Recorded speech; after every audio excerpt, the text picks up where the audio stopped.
विद्यार्थियों, कक्षा 9वीं के विषय भूमिति में आपका पुनः हार्दिक स्वागत है। आज हम लोग प्रकरण 2 समांतर रेखाएं, जिसे इंग्लिश में पैरेलल लाइंस कहते हैं, पढ़ेंगे। तो बच्चों, पाठ को शुरू करें। सबसे पहले हम समझना चाहेंगे कि समांतर रेखा क्या है।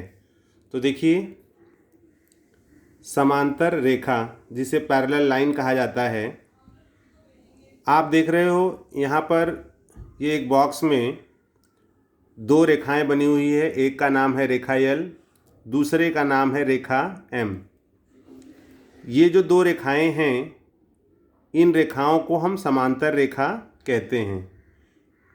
इसे किस प्रकार परिभाषित किया गया है? तो देखिए, कहा गया है एक ही प्रतल में स्थित परंतु परस्पर प्रतिच्छेदित न करने वाली रेखाओं को समांतर रेखा अर्थात पैरेलल लाइंस कहते हैं। बच्चों, जैसे इसमें कहा गया है कि एक ही प्रतल में स्थित, तो ये प्रतल जरूरी है। प्रतल क्या होता है? तो आप कह सकते हो कि चार भुजाओं से जो आकृति बनी हुई है उसे हम प्रतल कहेंगे। प्रतल का एग्जाम्पल हमारा नोटबुक हो सकता है, टेक्स्ट बुक हो सकता है, मतलब उसके चार साइड होने चाहिए। आप घरों में आप देखोगे, जो आपका टेलीविज़न है या आपका जो फर्श है जिसको आप लादी कहते हो, तो ये सभी एक प्रतल है। तो इसमें कहा गया है कि एक ही प्रतल में, ये हमारा एक प्रतल है, एक ही प्रतल में स्थित परंतु परस्पर प्रतिच्छेदित न करने वाली। प्रतिच्छेदित का मतलब होता है कि यदि ये रेखाएं, एक रेखा ऐसी खींची गई है और दूसरी रेखा इस प्रकार से चली जाती है, तो ये दोनों रेखाएं दूसरे को प्रतिच्छेदित करती हैं। तो यहाँ पर जैसे कहा गया है कि ये दो रेखाएं एक दूसरे को प्रतिच्छेदित नहीं करती हैं और इनके बीच का जो अंतर होता है वो समान होगा। तो इस प्रकार की रेखाओं को हम समांतर रेखा कहते हैं। तो बच्चों, क्लियर हो गया होगा कि समांतर रेखा क्या है। एक ही प्रतल में समाविष्ट परंतु परस्पर प्रतिच्छेदित न करने वाली रेखाओं को हम समांतर रेखा कहते हैं। अब हम आगे चलेंगे और इसको थोड़ा सा और विस्तृत रूप में समझेंगे।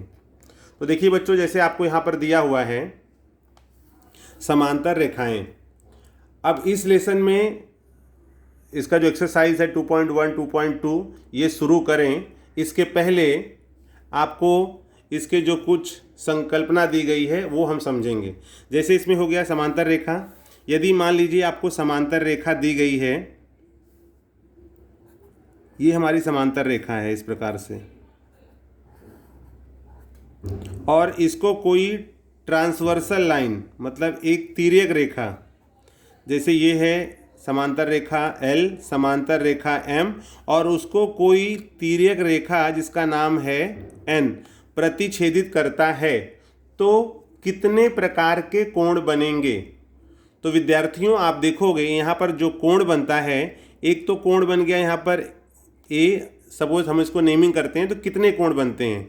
एक यहाँ बन गया, दूसरा B यहाँ बन गया, तीसरा C यहाँ बन गया, चौथा D यहाँ बन गया, और फिर यहाँ पर E बन गया पांचवा, F बन गया छठवां, G बन गया सातवां, और H बन गया आठवां। तो देखिए कितने कोण बन रहे हैं, 1 2 3 4 5 6 7 8। अर्थात यदि कहा जाए कि रेखा L, रेखा M दो समांतर रेखाएं हों तथा उसे कोई तिर्यक रेखा प्रतिच्छेदित करता हो, तो कितने कोण बनते हैं? तो आपका उत्तर होगा 8 कोण बनते हैं। ये आपने देख लिया, 1 2 3 4 5 6 7 8। तो बच्चों, आपको आकृति में समझ में आ रहा होगा कि समांतर रेखाओं को कोई तिर्यक रेखा प्रतिच्छेदित करे तो 8 कोण बनते हैं। अब आगे देखेंगे कि ये 8 जो कोण हैं वो किस प्रकार के कोण हैं, उनके नाम क्या हैं। तो पहला है, इसमें यदि समांतर रेखा दी गई होगी तो जो कोण बनेंगे, पहला है समांतर सॉरी, समांतर आपको रेखाएं दी गई हैं, तिर्यक रेखा है, तो पहला जो बनेगा वो होगा संगत कोण। संगत कोण इंग्लिश में कहते हैं करस्पॉन्डिंग एंगल। करस्पॉन्डिंग एंगल, ठीक है। दूसरा जो कोण बनता है उसको कहते हैं एकांतर कोण। एकांतर कोण इंग्लिश में इसको कहा जाता है अल्टरनेट एंगल। और तीसरा है अंतःकोण, जिसको कहते हैं इंटीरियर एंगल।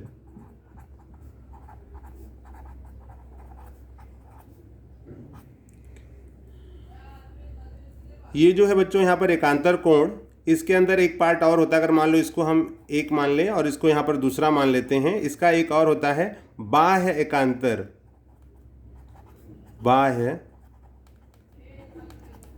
बाह्य एकांतर कोण, इसको इंग्लिश में कहते हैं एक्सटीरियर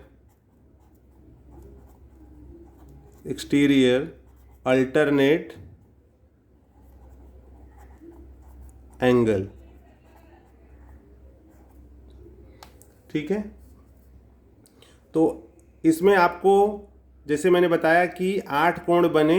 8 जो कोण होते हैं उसमें संगत कोण भी होता है, एकांतर कोण होता है और अंतःकोण होता है। एकांतर कोण के साथ में यहाँ पर जो दूसरा कोण बताया गया है वो है बाह्य एकांतर कोण, जिसको एक्सटीरियर अल्टरनेट एंगल कहा गया है।